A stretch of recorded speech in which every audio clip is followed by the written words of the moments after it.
بسم اللہ الرحمن الرحیم۔ شعاف مسائل کو سوال جواب کے انداز میں بیان کرنے کا ایک سلسلہ جاری ہے۔ پاکی اور ناپاکی کے مسائل کو بیان کرنے کے بعد حیض و نفاس کے مسائل کو بیان کیے، اب اذان اور اقامت کے باب کو شروع کر رہے ہیں۔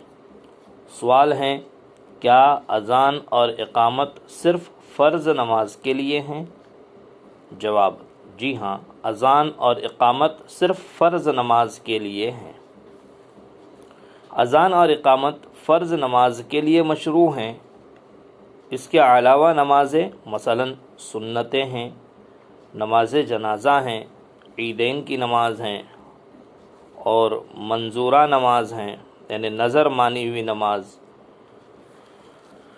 تو ان نمازوں کے لیے اذان مشروع نہیں ہے، کیونکہ فرض کے علاوہ میں ان کا ثبوت نہیں ہے، بلکہ ان نمازوں میں اذان دینا مکروہ ہے۔ سوال، کیا اذان اور اقامت قضا نماز کے لیے بھی سنت ہے؟ جواب، ایک قضا پڑھ رہا ہو تو اس کے لیے اذان اور اقامت سنت ہیں۔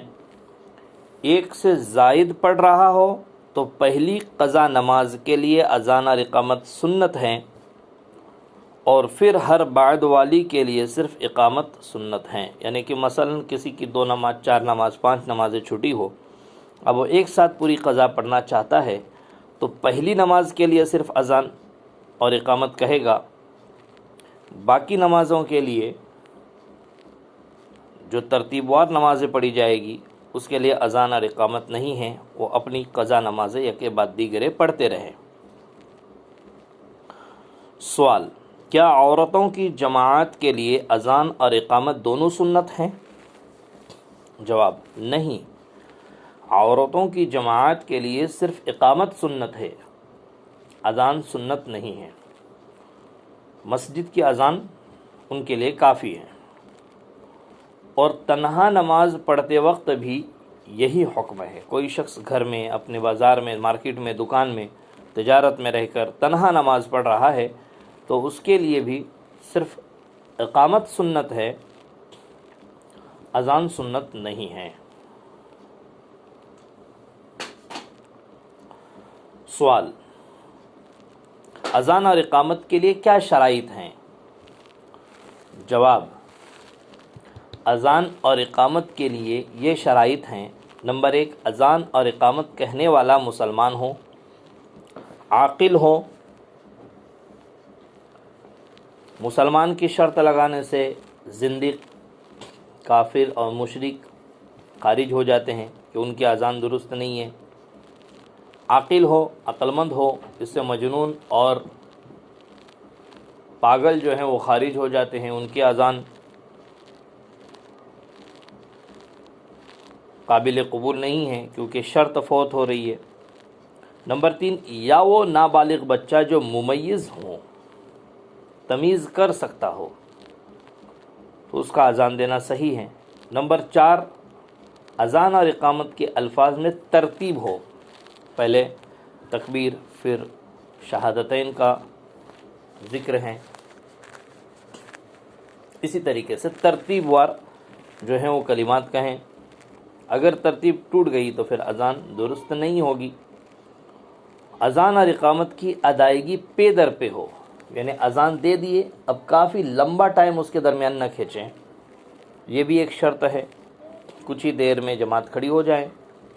ہاں، جیسے اجتماعات وغیرہ ہوتے ہیں تو وہاں پر آدھا پونا گھنٹہ کی گنجائش ہو جاتی ہے مجمع کے ازدحام اور بھیڑ کی وجہ سے، تاکہ سب کو جماعت نصیب ہو، ورنہ عموماً اپنے اپنے مساجد کے اندر ایک 15 سے 20 منٹ کا وقت کافی ہوتا ہے۔ نمبر 6، نماز کا وقت شروع ہونے کے بعد اذان ہو، یعنی کہ نماز کا وقت شروع ہو گیا پھر اذان دے۔ جیسے اب ظہر کا وقت ہے، زوال ہونے کے بعد ظہر کا وقت شروع ہوتا ہے، تو اس طریقے سے وقت شروع ہو جائے نماز کا تو اذان دیں، یہ شرط ہے۔ اگر خارج وقت کوئی اذان دی جائیں تو وہ اذان قبول نہیں ہے، مقبول نہیں ہے، سوائے فجر کی اذان کے کہ اس کے لیے گنجائش ہے۔ باقی 4 نمازیں ہیں، ظہر، عصر، مغرب، عشاء، تو ان کے اندر اذان سے پہلے اگر اذان دی جائیں، وقت سے پہلے اگر اذان دی جائیں، نماز کے وقت کو داخل ہونے سے پہلے اذان دی جائیں تو اس اذان کو دہرانا پڑے گا۔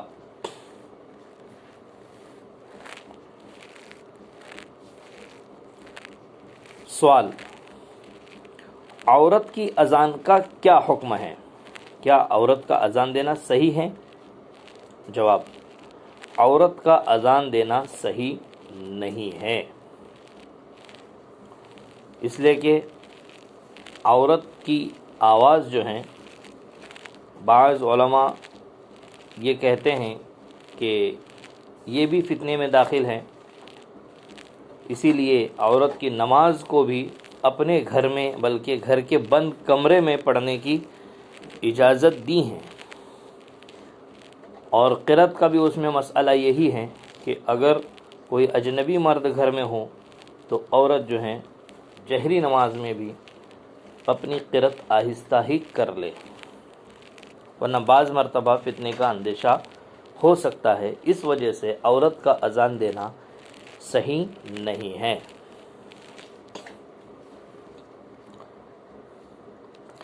یہ چند مسائل سوال اور جواب کے انداز میں آپ تک پہنچائے ہیں، آپ سے گزارش ہے آپ سنیں اور اسے آگے شیئر کیجئے۔